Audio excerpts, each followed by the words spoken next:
बिस्मिल्लाहिर्रहमानिर्रहीम। अस्सलामुअलैकुम। Welcome to my YouTube channel let's cook with Samra. आपके घर में भी आलूओं की मुख्तलिफ रेसिपीज़ बनती होंगी, लेकिन इस तरह से थिक ग्रेवी वाली और लाजवाब जायके वाली आलूओं की रेसिपी आपने शायद ही बनाई हो। तो चलें जी, देर किए बगैर हम इस रेसिपी को बनाना स्टार्ट करते हैं। इस रेसिपी को बनाने के लिए सबसे पहले तो हमने कढ़ाई के अंदर ऑयल शामिल करना है अपनी ज़रूरत के मुताबिक। फिर इसके अंदर मैंने एक बड़ा चम्मच भर के लहसुन का पेस्ट शामिल कर दिया है। इसको हल्का सा फ्राई करेंगे। जैसे ही लहसुन का कलर चेंज हुआ, इसके अंदर मैंने 2 बड़े साइज़ के कद्दूकश किए हुए प्याज शामिल कर दिए हैं। प्याज़ों को मैंने कद्दूकश इस वजह से किया है कि हम ग्रेवी वाला सालन बनाने जा रहे हैं, तो इस तरह से हमारी ग्रेवी थिक और बेहतरीन बनेगी। आधा किलो आलू है मेरे पास, मैंने इनको बड़े साइज़ में स्लाइस कर लिया है। ये हम शामिल कर देंगे प्याज़ों के अंदर और अब हमने इनको भी फ्राई करना है।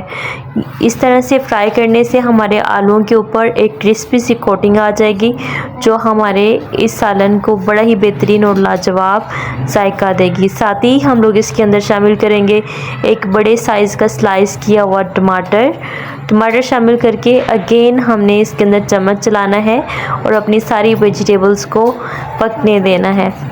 यहाँ पे आप देख सकते हैं कि किस तरह से हमारी वेजिटेबल्स अच्छे तरीके से फ्राई हो रही हैं और टमाटर भी तकरीबन हमारे आलूओं के साथ मैश हो चुका है।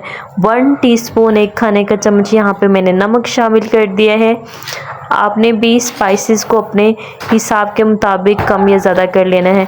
1 टीस्पून ही इसके अंदर मैंने दादर मिर्चें और ½ टीस्पून इसके अंदर हल्दी पाउडर शामिल किया है। इस पॉइंट पे इसके अंदर एक बड़ा चम्मच मैं अदरक का पेस्ट शामिल करूँगी और चम्मच चला के इन सारी चीज़ों को, सारे स्पाइसेस को मिक्सअप कर लूँगी। अब थोड़ी देर के लिए पकाने के बाद इसके अंदर हमने 2 कप पानी शामिल कर देना है। आपने अगर पानी कम डालना है तो आप इसमें 1 कप पानी शामिल कर सकते हैं। यहाँ पे मैंने 2 कप पानी शामिल किया क्योंकि ये बॉयल होगा, उसके बाद ड्राई हो जाएगा। ढक्कन देके हमने अपने आलूओं को पकने देना है।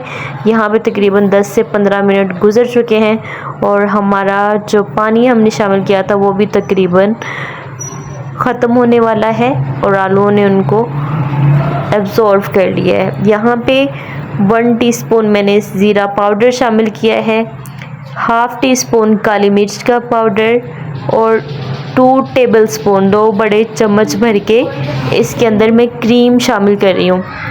ये हमारी रेसिपी को बड़ा ही बेहतरीन और लाजवाब जायका देगी। और यहाँ पे क्रीम शामिल करके हमने अपनी रेसिपी को ऐसे ही थोड़ी देर के लिए चम्मच चलाना है और चम्मच चला के हमने क्रीम को अपनी ग्रेवी के साथ अच्छे तरीके से मिक्सअप होने देना है। यहाँ पे शामिल कर रही हूँ मैं कसूरी मेथी, इससे बड़ी अच्छी फ्रेगरेंस आएगी। इसको मैंने हाथों की मदद से मल के शामिल कर दिया है। साथ ही इसके अंदर सब्ज़ धनिया शामिल करूँगी और ये एक नींबू मैंने स्लाइस कर लिया, तो ऑप्शनल है, आप चाहें तो इसको टोटली स्किप भी कर सकते हैं। यहाँ पे नींबू हम इसके अंदर शामिल कर देंगे और ये देखें जी, इसके साथ ही हमारी रेसिपी बड़े ही अच्छे तरीके से बन रही है। और यहाँ पे स्लाइस की 2 सब्ज़ मिर्चें भी मैंने शामिल कर दी हैं। ये सारी चीज़ें शामिल करने के बाद 1 से 2 मिनट के लिए लीड दे दें और इन सब का बेहतरीन और लाजवाब सा टेस्ट हमारी ग्रेवी के अंदर आ जाएगा। इसके साथ ही हमारा बहुत ही थिक ग्रेवी वाला सालन हो चुका है तैयार। आप देख सकते हैं माशाल्लाह से कितनी ही बेहतरीन लुक आ रही है। आप इस रेसिपी को ज़रूर ट्राई करें, मुझे फीडबैक देना ना भूलिएगा।